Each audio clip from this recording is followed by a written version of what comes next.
This is the early edition, a curated weekday guide to major news and developments over the past 24 hours. Curated by Lizzie Jennings and read by an automated voice.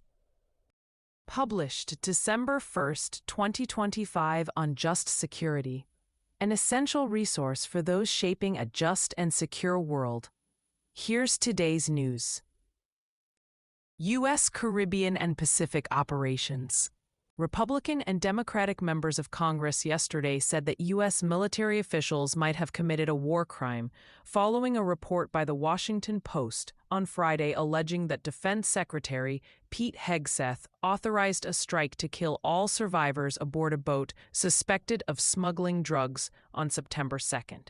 Obviously, if that occurred, that would be very serious, and I agree that that would be an illegal act. Representative Mike Turner, Republican of Ohio, said yesterday on CBS's Face the Nation. Senator Tim Kaine, Democrat of Virginia, said that if the report is accurate, the attack rises to the level of a war crime.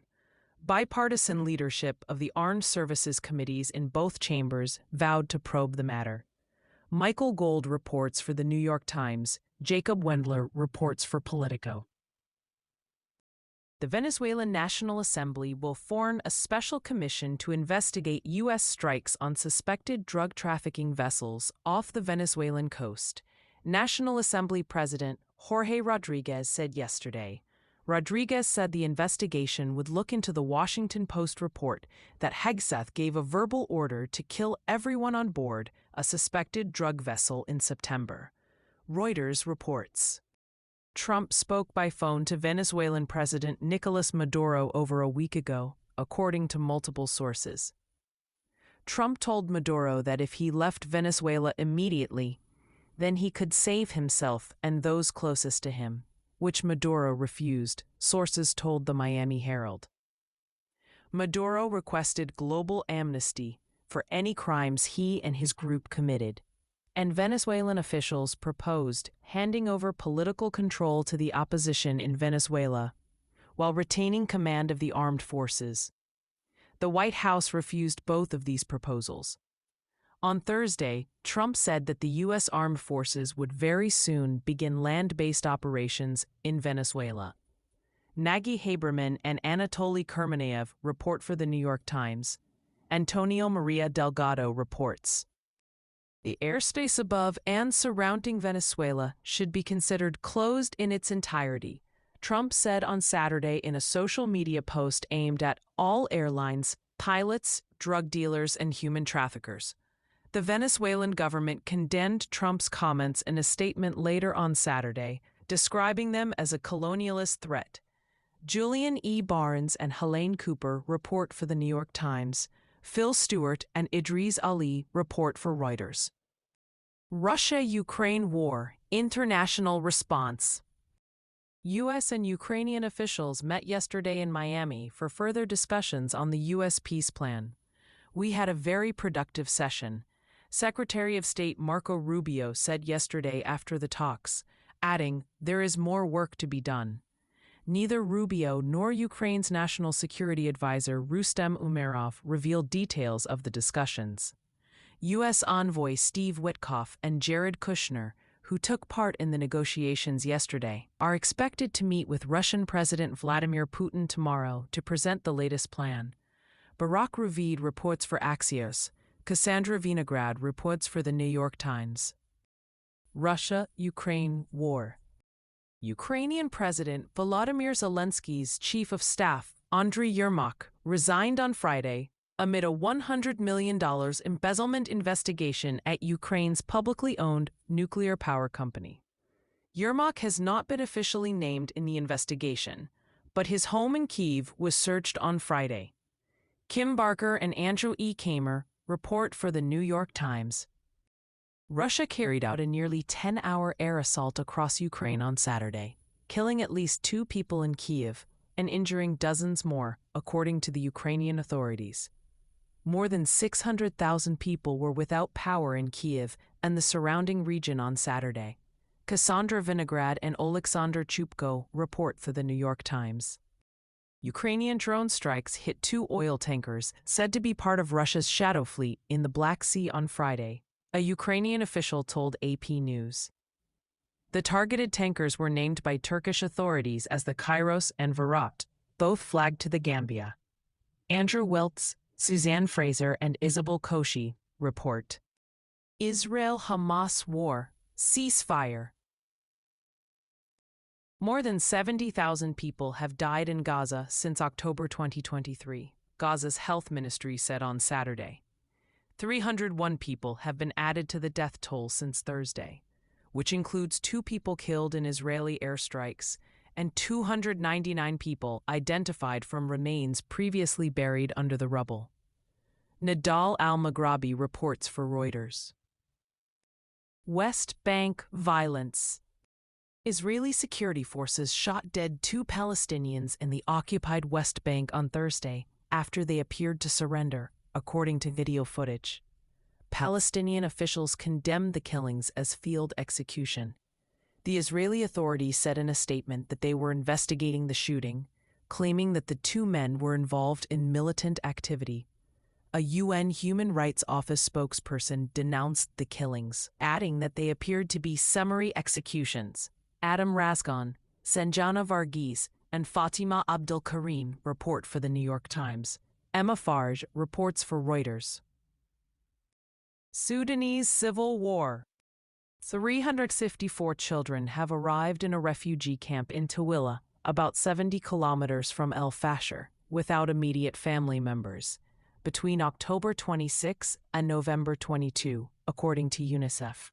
Sheldon Yett, UNICEF's representative in Sudan, described the children arriving in the camp as bewildered, malnourished, and dehydrated. Fatma Khalid reports for AP News. Other global developments. An Israeli raid into southern Syria on Friday killed at least 13 people and injured at least 24 others, according to Syrian health officials, Syria's state news agency SANA, and the Israeli military. The Israeli military said that Israeli troops had moved into Beit Jin to detain suspected Islamist militants, claiming that Israeli forces had returned fire after coming under attack from gunmen. SANA reported that Israeli forces had shelled Beit Jin before entering the town and killed 13 residents, including 2 children. Reham Morshed and Ewan Ward report for the New York Times. Israeli Prime Minister Benjamin Netanyahu yesterday submitted a request for pardon for his corruption charges to the legal department of the Office of the Israeli President. Netanyahu said the pardon would help unify the country at a time of momentous change in the region. The president's office called it an extraordinary request, carrying with it significant implications. Sam Mednick reports for AP News. The UN Human Rights Office on Friday warned that Myanmar's military government may be pressuring citizens to vote in the election this month and may use electronic voting machines and AI surveillance to monitor voter behavior. James Rodehaver, head of the Myanmar team for the Office of the High Commissioner for Human Rights, said OHCHR has received reports of displaced people being forced back to their villages by the military to vote. Emma Farge reports for Reuters. The International Criminal Court on Friday ruled that former Philippine President Rodrigo Duterte must remain in court detention to await a possible trial, refusing a request for his release on grounds of age and declining health. Stephanie Vandenberg reports for Reuters. U.S. Foreign Affairs. Trump announced on Friday that he would grant a full and complete pardon to a former president of Honduras, Juan Orlando Hernandez, who was found guilty by a U.S. jury last year of conspiring to import cocaine into the United States. A Drug Enforcement Administration agent who worked on the Hernandez investigation called the pardon lunacy. Hernandez's lawyer said he had not known about the pardon until his client's wife called him on Friday and read Trump's social media post to him.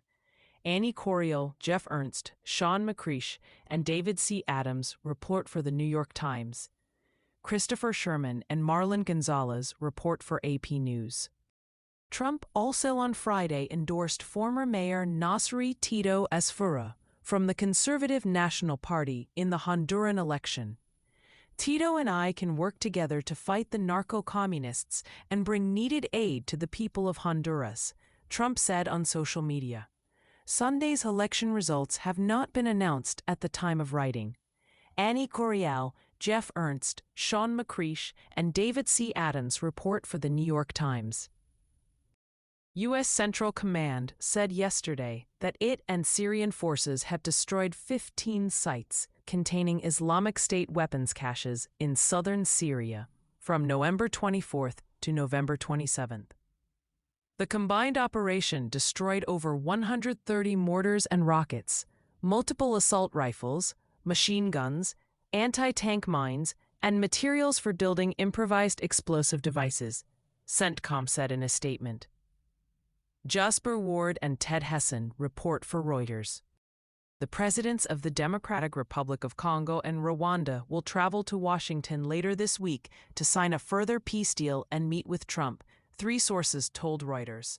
The meeting is set to build on a U.S.-brokered peace deal reached in June and a regional economic integration framework agreed in November.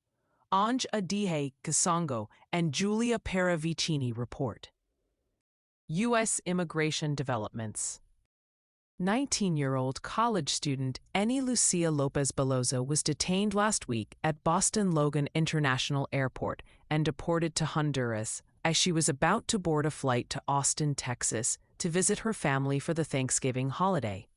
Ms. Lopez's father said in an interview yesterday that no one was aware there was an order for her deportation, adding that Ms. Lopez was told only when she was arrested. ICE told the Boston Globe that an immigration judge had ordered Ms. Lopez's deportation in 2015.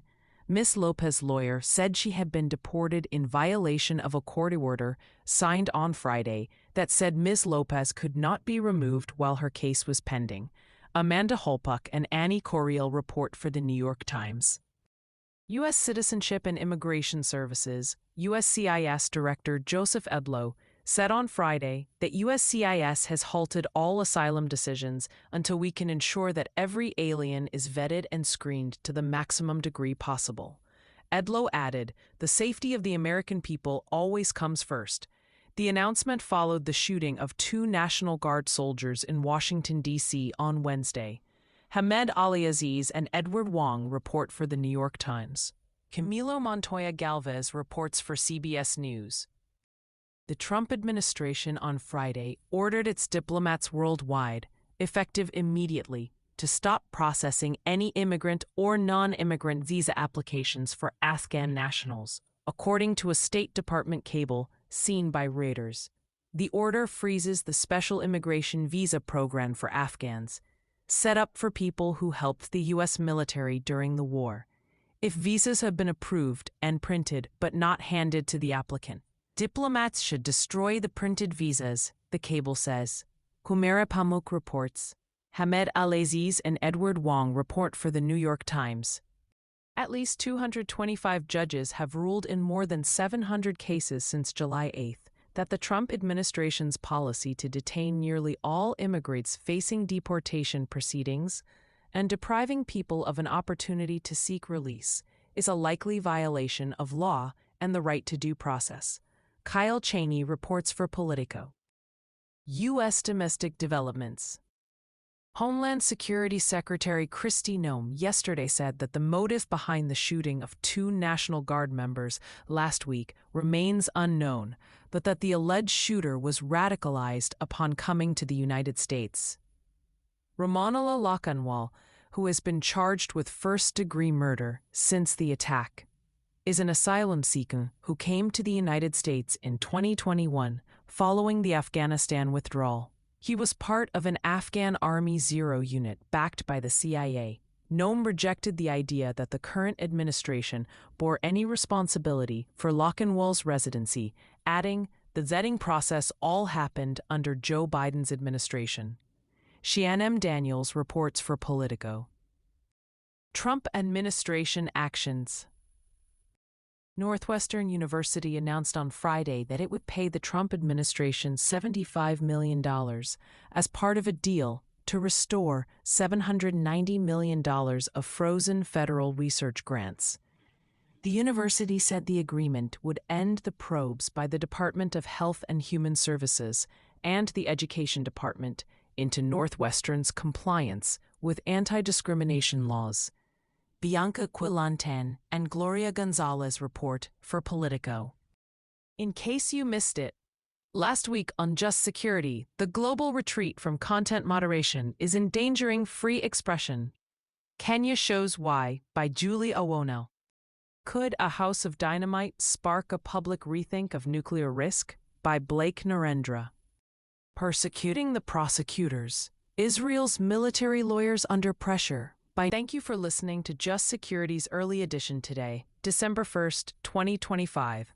If you enjoy listening, Just Security's analytic articles are also available in audio form on the justsecurity.org website. To stay up to date on Just Security's analysis of law, policy, and current events, go to justsecurity.org.